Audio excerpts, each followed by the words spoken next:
The following half-hour show is a paid political program and is not endorsed by this station, management, or staff. The following program is sponsored by Excalibur Insurance Management Services.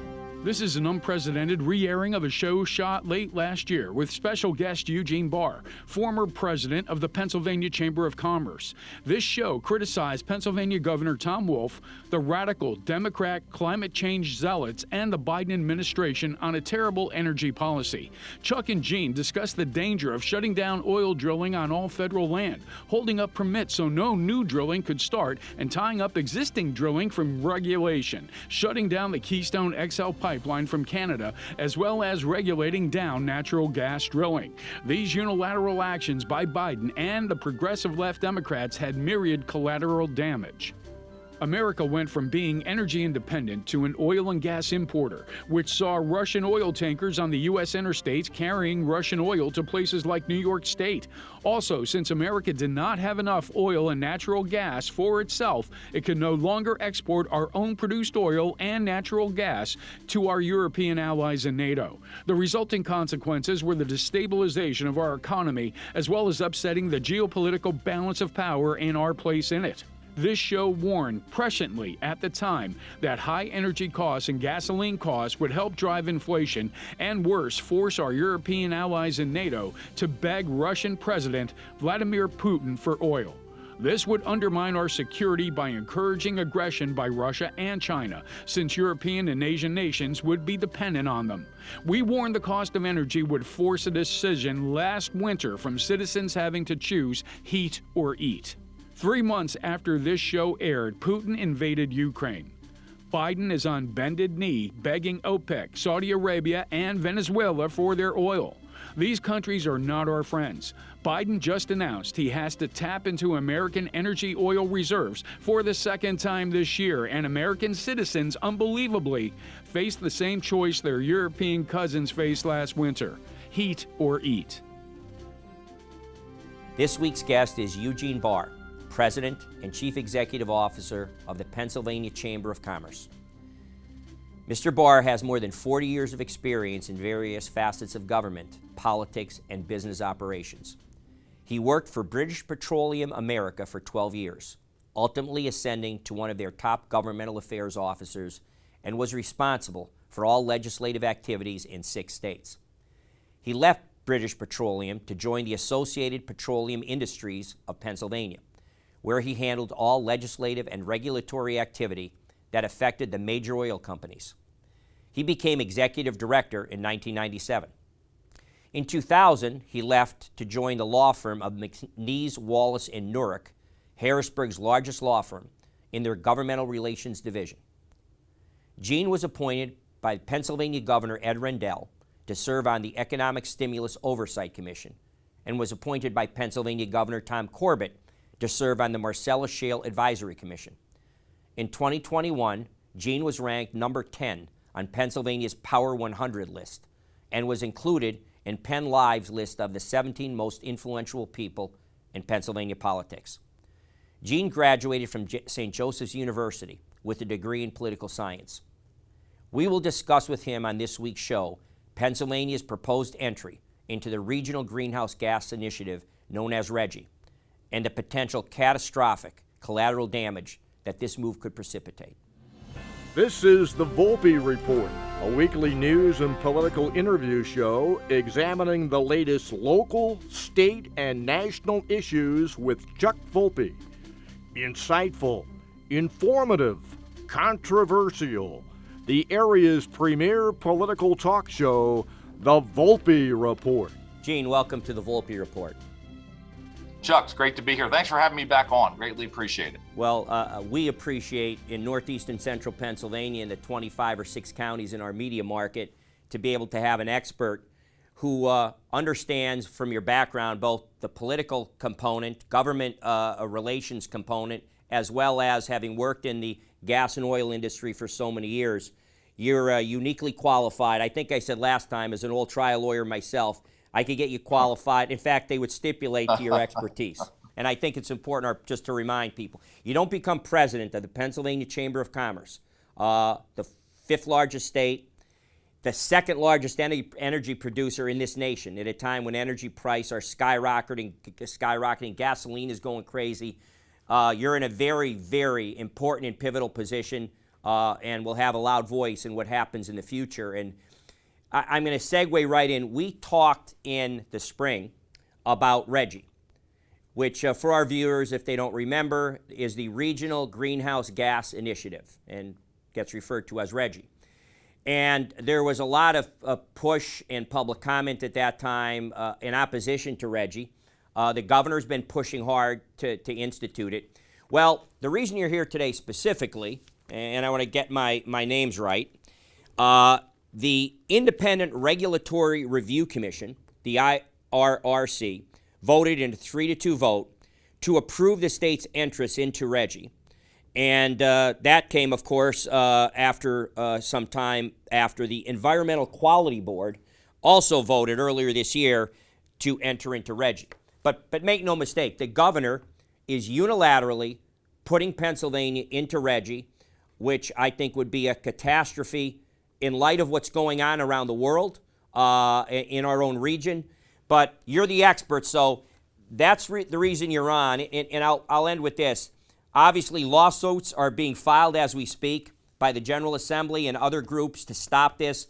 The argument is that the governor does not have the constitutional authority or the legal authority or statutory authority to unilaterally put us into RGGI. So take it from there. All right. So I want to leave that to the lawyers to debate. But let me tell you our concerns with it, which we did talk about before, but now they've come more to fruition. We're willing to have a discussion about what it would take because we do believe we need to address the issue of CO2. And we have a lot of members who are willing to do that. And so we made the decision we would sit down. Unfortunately, and since we've talked, not a single thing that we have mentioned that would have made RGGI more palatable to Pennsylvania, would have made it more effective, would have made it less economically damaging, was adopted. And so we saw, again, come to fruition what we had feared. And as I think I said the last time, we've always been concerned, and nothing has changed our mind about going into a compact with states like New York and New Jersey that clearly, as witnessed by the cancellation of the Penn East pipeline here in 2 weeks ago, those states do not have our economic best interest. I would argue that they're playing much more to someone like Vladimir Putin than they are to people here in Pennsylvania and the hardworking people here who work in that industry and who need that energy in order to work, play, and live. And so we've seen nothing. If we want to do something, maybe what we ought to do is go into a compact with West Virginia and Ohio that are energy producing states as well, because what's going to happen, the way RGGI's structured now, there's a real threat that if RGGI's implemented, those states will simply begin to take over where Pennsylvania energy becomes too expensive to get into the marketplace. People need to understand how not only this is going to affect Americans, affect Pennsylvanians, but you know, they're going to say, oh, that's hyperbole and overstated. The balance of world power is also at stake in this because of the energy crisis. We're lucky enough in the United States to have enough energy, but in Europe, the United Kingdom, in large swaths of the undeveloped world, they don't have enough energy, and people are going to die this winter, either from cold or starvation. And they're going to go to the source and have to pledge fealty to the source that will fix that problem for them. And we in the United States are sitting on vast reserves of energy and jobs and impact to our communities. And so I'll get to that later, but pick it up there. What's going on? It is, you're absolutely right. I mean, what's happening now has geopolitical implications. And it is incredible to me at a time. And look, I understand President Biden's concerned about climate change. I understand that. But you references $3.5 trillion, much of which will go into programs ostensibly designed to address climate change. In reality, when you look at things like subsidies for electric cars, those go to the wealthy. I don't know how many people are driving around inner city areas in electric cars. I suspect there's not a whole heck of a lot. So we know where those dollars go. But the thing that is really, to me, appalling is, as you know, we're such a strength in the energy side. Number two, in terms of natural gas production. Number two, overall, in terms of energy. And you have President Biden begging the Saudis and the Russians to develop and to produce and to send out to us more fossil fuels. Look, their fossil fuel, it's called global climate change for a reason. This is a global issue. So rather than have us produce it in a way where we've got environmental protections on it, you've got other nations, including Russia, where the environmental protections are far, far less. And as you note, produce geopolitical implications for Western Europe. Western Europe is depending on Vladimir Putin for their natural gas to keep themselves warm this winter. Do you really think they're going to risk antagonizing Russia over this? I don't think so. Of course, well stated. I would like to, at this point, Gene, and I think, people watching this show, I'm obviously conservative in my outlook, and I'm sure the chamber and your views would be deemed somewhat conservative as well, and clearly not progressive, let me put it that way. Well, I would like to introduce into our discussion now a couple of comments and statements. One is an editorial from New York Times writer Thomas L. Friedman. He does op-ed pieces nationally as well. I read him in the New York Times. I also catch him in our Scranton Times. And I read an article about a week ago that he had published. Now, this is from a progressive, liberal, left writer for the sacred New York Times, no less. So in terms of credibility, it will be tough for the left to challenge him as a right-wing ideologue. But I read this, and it's scary, what I read. And it's coming from someone who clearly, from the left, is even signaling the warning dangers. So a couple of direct quotes. Again, this is from Thomas Friedman. The headline is, "Prepare for the winter of our discontent." So that kind of sets you up for where he's going. And here's what he says, and I'm quoting now. "Several forces could make Vladimir Putin the king of Europe, enable Iran to thumb its nose at America and build its atomic bomb, and disrupt European power markets enough that the upcoming United Nations Climate Conference in Glasgow, Scotland, could suffer blackouts because of too little energy." So he has a sense of humor. He goes on, "Natural gas and coal prices in Europe and Asia just hit their highest levels on record.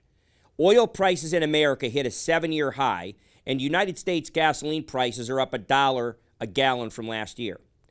If this winter is as bad as some experts predict, I fear we'll see a populist backlash against the whole climate green movement. You can already smell that coming from Britain." That's just one part, so I'd like to get your comment on that so far.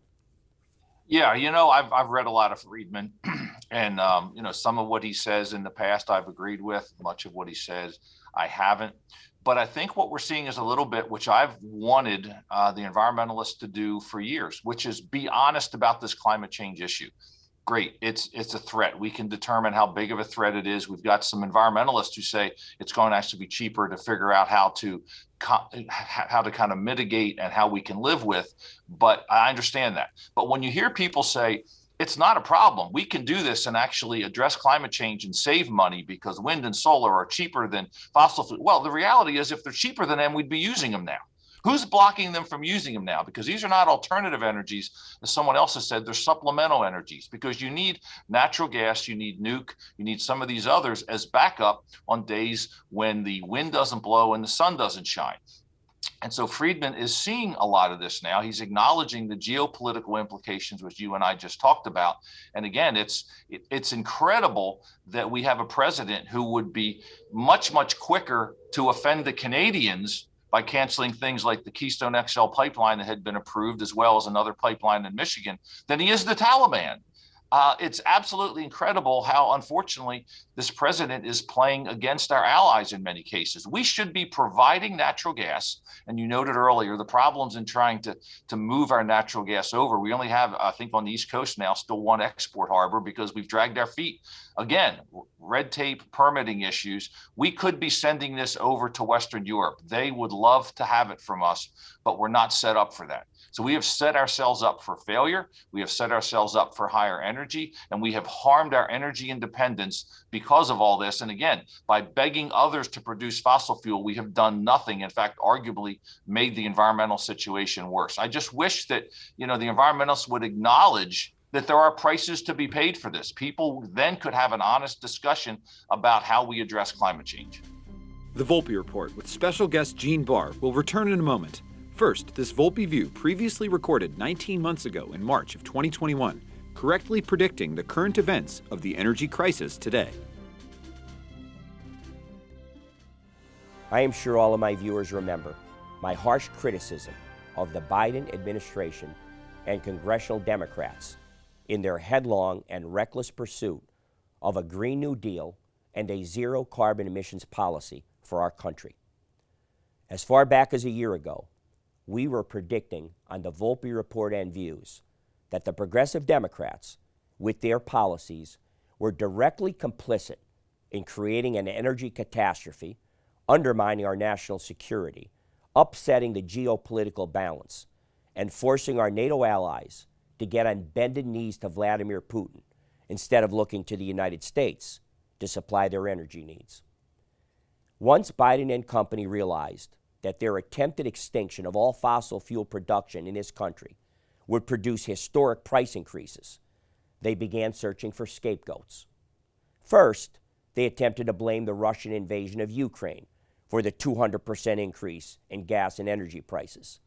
But then they realized that Americans are not stupid, because the price hikes had been in existence for several months before the Ukraine invasion.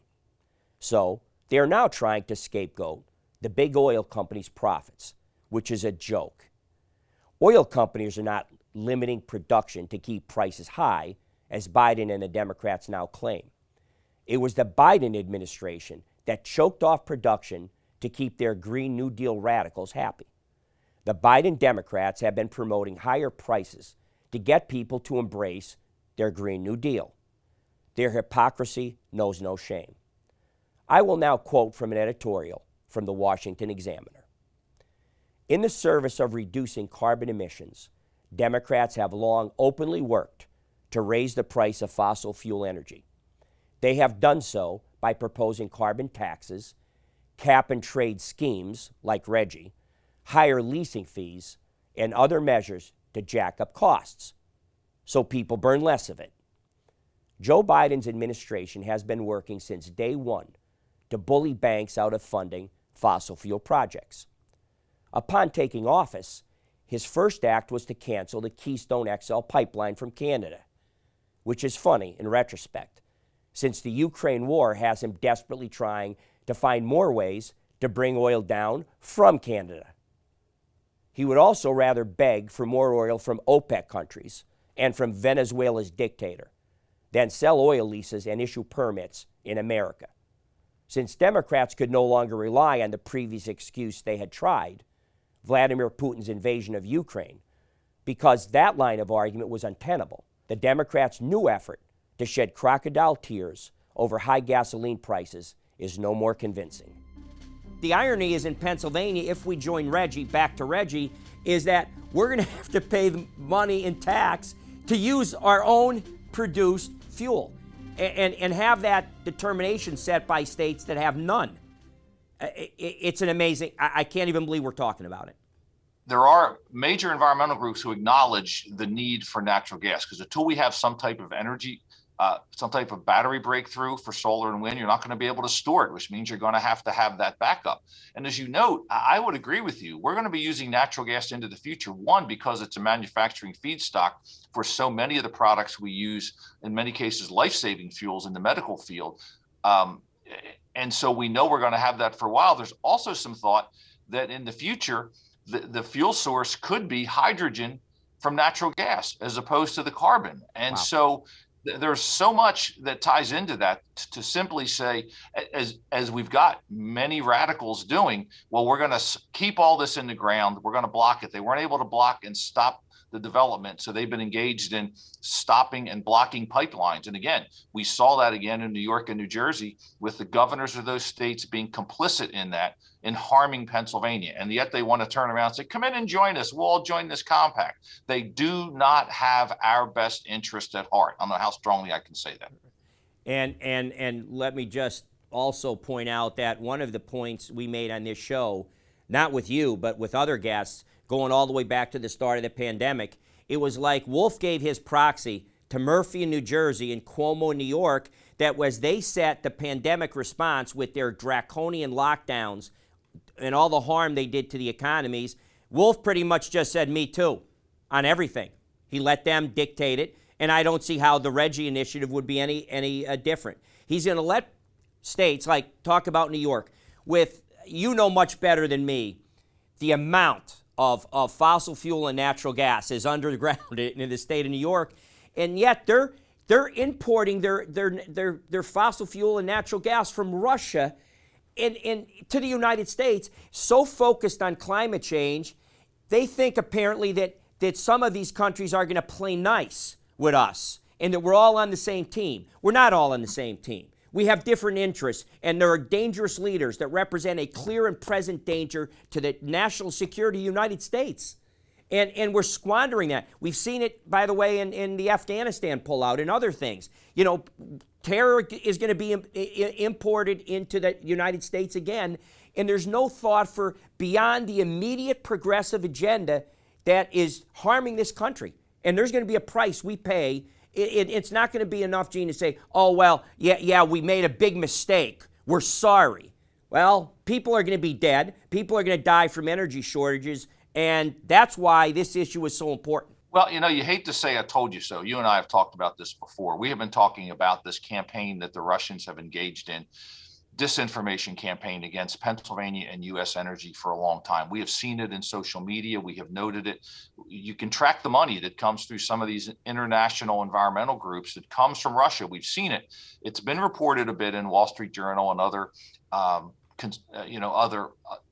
other news outlets, but by and large, the media has ignored it. We're now seeing it. And as you noted earlier, the people who are really going to pay for this, in addition to those in other countries who now have to rely on Vladimir Putin to keep their homes warm this winter, are people of lower incomes because they pay a disproportionate amount of their income on heat and fuel. And we've already seen what's happening with, heat and food, with the food prices. And now, as noted, we're going to see it this year. Again, depending on how severe this winter is, we could have some really, really unfortunate circumstances out there and people really hurting on this. And again, we've seen it for years because we have not worked. We had energy independence. We could have secured it. We could have brought others energy independence. As I said, the folks in Western Europe would much rather rely on us than on Vladimir Putin. But now you've got a reduction in terms of what's happening in out looking for oil and natural gas, because companies are saying,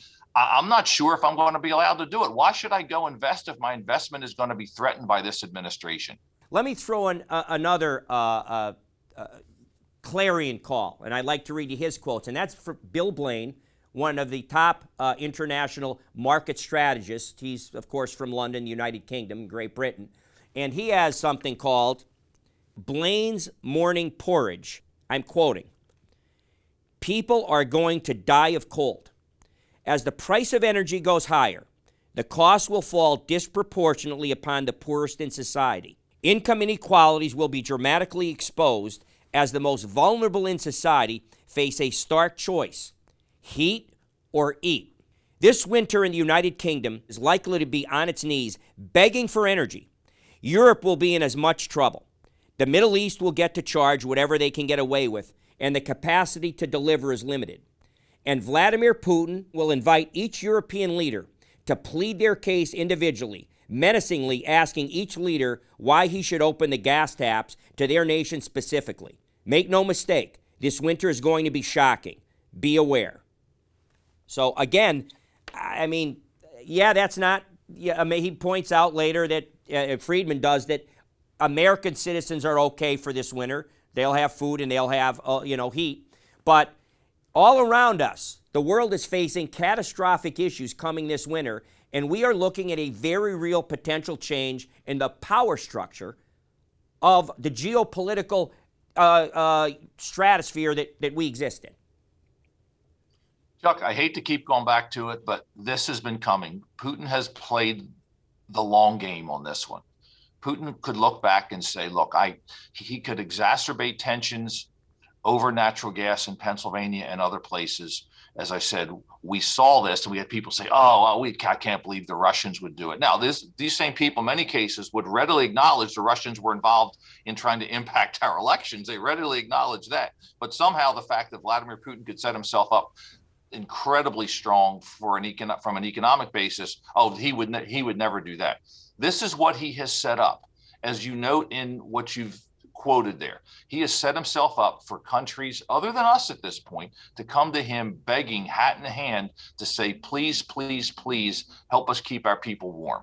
And at this point, we're not set up to assist them because we have dragged our feet in terms of setting up the infrastructure where we could assist the UK, Germany, France, etc. They need to go to Putin. He has played the long game on this. This has come to fruition. This is what literally, I can remember having conversations with people. I was at a conference at the U.S. Army War College 5 years ago, and we had this conversation about this coming down and the fact that the people there even saw Putin engaged in doing this at that time. It's now coming to fruition. Well, actually, even though generally speaking, America won't be in that situation, but maybe New York and New Jersey will.